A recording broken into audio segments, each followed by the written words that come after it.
Fala pessoal, tudo bem? Aqui é o Gustavo novamente. No vídeo anterior a gente viu alguns conceitos básicos da lógica de programação, como funções, condicionais, variáveis. E hoje vamos dar um passo a mais e aprender sobre o loop while. A gente tinha aprendido o loop for. Hoje a gente vai aprender o loop while, falar um pouco sobre listas ou arrays. E sobre o loop while, o que ele é? O loop while ele executa um bloco de código enquanto uma condição for verdadeira. Então, enquanto o loop for ele vai de 1 até, na verdade, 0 até um número específico, o while ele sempre vai estar em loop, a não ser que a gente pare ele com alguma condição. Vamos para um exemplo aqui então do loop while. Vou criar um novo arquivo aqui, loop while.js, como da outra vez. Vamos aqui então declarar uma variável contador, começa com 1. A gente vai escrever aqui o while, que dentro dele a gente vai colocar a condição. Então, enquanto o contador for menor ou igual a 5, a gente vai fazer o quê? Dentro dele a gente vai colocar o console log para mostrar o contador. Seria a variável lá de cima. Se eu executar esse arquivo, onde loop while, printou ali várias vezes e está rodando, tá vendo? Olha que aconteceu um erro, olha quantas vezes printou o número 1, porque ele sempre fica em loop aqui enquanto o contador for menor ou igual a 5. Então, como eu não adicionei um número aqui no contador, ele ficou infinitamente rodando. Então, a gente vai consolar e vai dar um contador mais 1, ou se não, fazer um contador mais, que seria a mesma coisa. Então, se a gente rodar novamente, ele rodou de 1 até 5 e parou a execução do while. Então, o while ele vai parar quando atender esse requisito aqui. Na verdade, vai executar o que está aqui dentro enquanto o contador for menor ou igual a 5. Eu cliquei aqui uma vez, o contador começou com quantos? 1. Somamos mais 1, foi para 2. O contador é menor ou igual a 5? É. Printa de novo 2 e assim sucessivamente até o contador ser 6. Aí cai aqui e verifica, o contador é menor ou igual a 5? Não, porque ele é 6, então não executa mais, acabou o loop while. Mas como aconteceu aqui anteriormente, se a gente não coloca a condição aqui, ele vai rodar infinitamente, vai travar tudo. Então o while ele é usado para você fazer um loop, como o loop for, porém aqui você não sabe a quantidade de execuções que vai ter. Vou dar um exemplo aqui abaixo, você vai criar um outro arquivo para mostrar um outro exemplo do loop while. Aqui para começar a gente vai criar uma variável chamada senha, que começa vazia, aí a gente vai usar o loop while dessa forma aqui. Então, aqui dentro a gente vai guardar um valor na variável senha, a gente vai pegar esse valor e através de um input aqui do terminal, a gente usa o prompt, digite sua senha, que eu vou colocar mínimo de 6 caracteres. E a condição ali do while vai ser o quê? Se a senha, o tamanho dela, que é length, for menor do que 6. Aí, assim que sair do loop while, a gente vai dizer que a senha foi aceita. Então, o que a gente está fazendo aqui? Criou uma variável chamada senha, vai executar esse comando prompt aqui, que ele vai perguntar para nós aqui no terminal a nossa senha, a gente vai digitar, e assim que digitar, vai guardar o que a gente digitou na variável senha e vai fazer a verificação. O tamanho da senha é menor do que 6? Se for menor do que 6, ele vai voltar aqui e perguntar de novo. E sempre vai fazer isso, a não ser que a senha realmente seja maior do que 6. Aí sai fora do laço while e printa aqui dizendo que a senha foi aceita. A diferença do loop while para o loop for é exatamente isso. No loop for, eu tenho que saber a quantidade de vezes que eu vou fazer esse loop.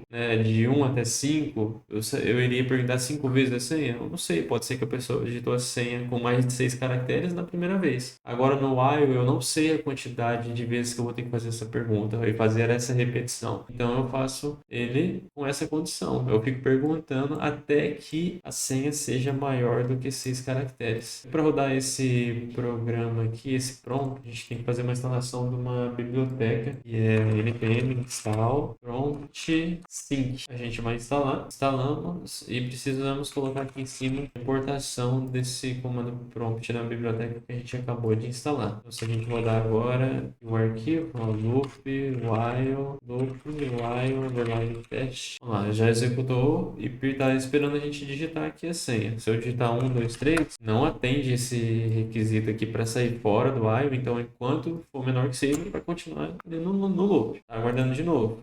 Ainda é menor do que 6. Aqui a gente digitou 6 caracteres, né? 1, 2, 3 3, 4, 3, 5, saiu fora do while, que não atendeu mais essa condição, digitou e diz que a senha foi aceita. Então, o loop while é funcionar dessa forma. Diferente do loop for, que a gente sabe a quantidade de vezes que a gente vai executar uma ação, é que a gente não sabe e coloca essa condição para ficar executando enquanto essa condição não for aceita. Agora a gente vai falar sobre lista em JavaScript, que são conhecidas como arrays. Elas são usadas para armazenar múltiplos valores em uma única variável. Com lista você pode organizar dados de forma sequencial e manipulá-los de diversas maneiras, como adicionar, remover ou iterar sobre esses elementos dentro da lista. E os elementos de uma lista são acessados por seus índices, que começam da posição 0. As listas podem armazenar qualquer tipo de dado, incluindo números, strings, objetos ou até mesmo outras listas. Vamos criar aqui primeiro um arquivo chamado listas e a gente declara a variável da mesma forma que a gente já aprendeu, chamada frutas. Só que em vez da gente armazenar um valor só, por exemplo aqui maçã, a gente vai, em vez de armazenar um valor só, a gente vai fazer um array, que um array é só colocar esses colchetes, a gente já inicia essa lista com valores, por exemplo, maçã na posição 0, banana na posição 2 e uva na terceira posição. Então, se a gente dá um console.log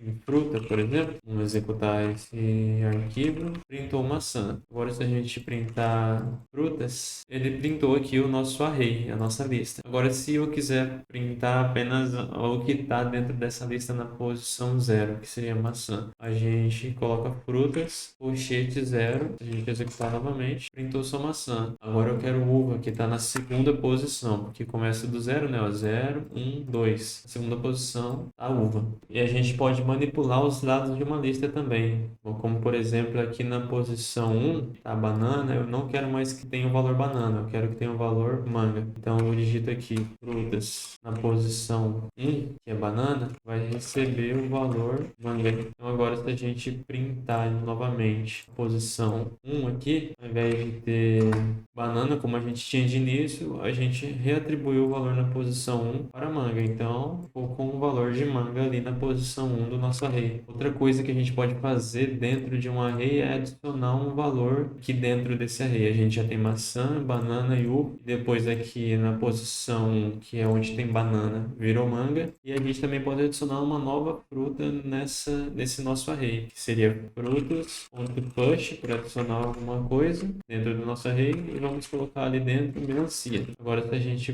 printar nosso array frutas por inteiro, a gente vai ter quatro frutas aqui dentro. Melancia, a gente adicionou com o método push. E a gente também pode remover elementos dentro desse array com o método pop. O pop ele vai remover o último elemento. Então, se a gente colocou melancia no último, né, a gente vai também remover. Então, aqui vamos colocar melancia, vamos printar e depois vamos remover aqui com frutas.pop. Depois vamos printar novamente, para ver que removeu do nosso array. Então, ele veio aqui, adicionou melancia, printou, a melancia está aqui e o frutas.pop removeu a última fruta, o último elemento do nosso array. Então, removeu a melancia, printou novamente, voltou ao primeiro estado que tinha apenas 3 frutas. Agora, uma outra coisa que a gente pode fazer também é achar o index de uma fruta determinada. Por exemplo, aqui eu vou tirar esse, vou deixar só maçã, banana e uva. Também não vou remover mais. A gente tem as nossas frutas. Eu printar aqui, tem maçã, banana e uva. Imagine que eu quero achar em qual posição está a banana. Então lembra que aqui é posição 0, posição 1, posição 2. Então eu quero saber qual posição está a banana. Então eu vou criar uma nova variável aqui chamada posição banana e vai ser frutas.index of